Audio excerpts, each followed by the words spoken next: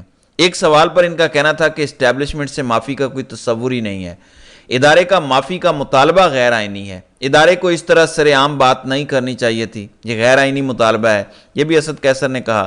انہوں نے کہا کہ میرے الفاظ نوٹ کر لیں، نون لیگ مزید حکومت میں رہی تو ان کی حیثیت مسلم لیگ کاف سے بھی کم ہو جائے گی۔ نواز شریف دیکھ رہے ہیں کہ ان کی پارٹی ختم ہو رہی ہے، شہباز شریف کو معلوم ہے کہ وہ، ان کا بھائی اور بھتیجی انتخابات ہار چکے ہیں، جبکہ مریم نواز ناجائز وزیر اعلیٰ پنجاب ہیں۔ پھر حد کے عزت کے قانون پہ بھی انہوں نے بات کی ہے۔ بہرحال اب ایمرجنسی کا ذکر ہو رہا ہے بار بار۔ نجم سیٹھی نے بھی یہ کہا کہ اگر یہ سارے فریقین جن میں وہ عدلیہ کو بھی گن رہے تھے، پاکستان تحریک انصاف عمران خان کو بھی گن رہے تھے، اسٹیبلشمنٹ کو بھی گن رہے تھے، انہوں نے کہا کہ اگر یہ پیچھے نہ ہٹے تو پھر اسٹیبلشمنٹ کے پاس ایمرجنسی لگوانے کے علاوہ کوئی اور رستہ نہیں ہے۔ لیکن سوال یہ ہے کہ ایمرجنسی لگتی کیسے ہے، ایمرجنسی یا مارشل لا کیسے لگ سکتا ہے، اور کیا یہ پاکستان میں چل سکتا ہے؟ یہ سب سے بڑا سوال ہے۔ پاکستان میں جو اس وقت سچویشن ہے، نارملی ایمرجنسی یا مارشل لا میں ایسی صورتحال ہوتی ہے جو پاکستان تحریک انصاف اور پاکستانیوں نے فیس کی ہے۔ میکسیمم بروٹیلٹی جو کسی ڈکٹیٹر کے دور میں ہوتی ہے وہ ہم نے اس دور میں دیکھی ہے پچھلے 2 سال میں۔ تو اس کا مطلب ہے کہ ایمرجنسی لگا بھی لی گئی تو اس سے زیادہ ظلم تو نہیں ہو سکتا جتنا ہو رہا ہے، اس کے آگے تو بالکل ہی اندھیرا ہے۔ تو جو کچھ بھی ایمرجنسی یا مارشل لا میں کیا جاتا ہے وہی چیزیں ابھی ہو رہی ہیں۔ ابھی بھی ایک شاعر 11 دن سے غائب ہیں، کل محسن اختر کیانی کا اس کے اوپر بڑا سخت ریٹن آرڈر آیا۔ بہرحال آرٹیکل 232 سے لے کر 235 تک ایمرجنسی سے متعلق 3 کنڈیشنز ایسی ہیں جس میں صدر پاکستان ایمرجنسی کو اناؤنس کر سکتے ہیں۔ دیکھیں، ایمرجنسی صدر پاکستان کی جانب سے امپوز کی جاتی ہے۔ اب صدر پاکستان کون ہے؟ آصف علی زرداری، تعلق ہے ان کا پیپلز پارٹی سے۔ اچھا، آصف زرداری یہ رسک لے سکتے ہیں؟ بہت سارے لوگ کہتے ہیں کہ پیپلز پارٹی کیونکہ ایک ڈیموکریٹک پارٹی ہے، پیپلز پارٹی ایک جمہوری سیاسی جماعت ہے، وہ اپنا ریکارڈ خراب نہیں کرے گی۔ تو میں آپ کو بتا دوں کہ پنجاب میں ماضی میں جو واحد گورنر رول لگا، نواز شریف کی پنجاب میں حکومت تھی، شہباز شریف وزیر اعلیٰ پنجاب تھے، اور وفاق میں آصف علی زرداری کی حکومت تھی اور وہ صدر پاکستان تھے، تو اس وقت انہوں نے پنجاب میں ایمرجنسی لگائی تھی۔ تو زرداری صاحب سے آپ توقع کر سکتے ہیں کہ وہ ایمرجنسی لگا دیں گے، کسی صوبے میں بھی لگا سکتے ہیں، وفاق میں لگا سکتے ہیں، ہر جگہ لگا سکتے ہیں، لیکن 3 کنڈیشنز ہیں جن میں ایمرجنسی لگتی ہے آئین کے مطابق۔ ایک تو جنگ ہو جائے پاکستان میں خدا نہ خواستہ، یا اندرونی خلفشار ہو گیا، ملک کے اندر ایک بہت بڑی جنگ لگ گئی تو ایمرجنسی نافذ ہو سکتی ہے۔ ویسے اگر 9 مئی کو نافذ نہیں ہوئی تو اب تو بالکل بھی گنجائش نہیں ہے، اب حالات بالکل ویسے نہیں ہیں۔ پھر پہلے جب دہشت گردی بہت زیادہ تھی پاکستان میں تب بھی ایمرجنسی کا نفاذ نہیں ہوا، تو اب ایمرجنسی کا نفاذ کیوں ہوگا لا اینڈ آرڈر کے معاملے پہ؟ پھر مالی استحکام، یعنی معاشی طور پر خدا نہ خواستہ ملک بینک کرپٹ ہونے جا رہا ہے، بالکل معیشت بیٹھ گئی ہے۔ یہ بات ٹھیک ہے کہ معیشت کی حالت بہت خراب ہے اور یہ ایک جواز ہو سکتا ہے ایمرجنسی لگانے کا۔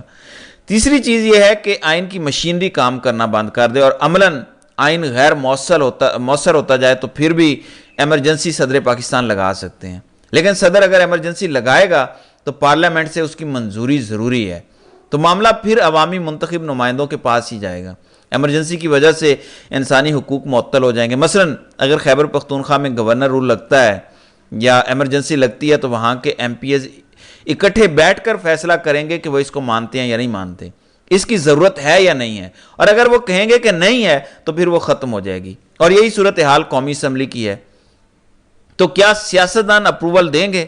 خیبر پختونخوا حکومت تو بالکل نہیں دے گی، ان کی بڑی اکثریت ہے، طاقت میں وہ بہت زیادہ ہیں۔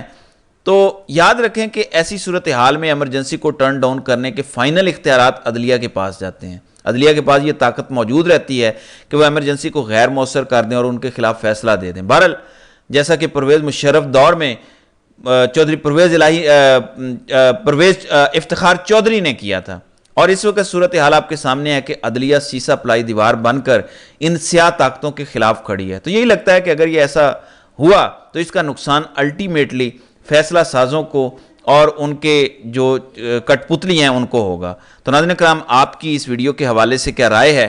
آپ اپنی رائے کا اظہار کامنٹ سیکشن میں ضرور کیجیے گا۔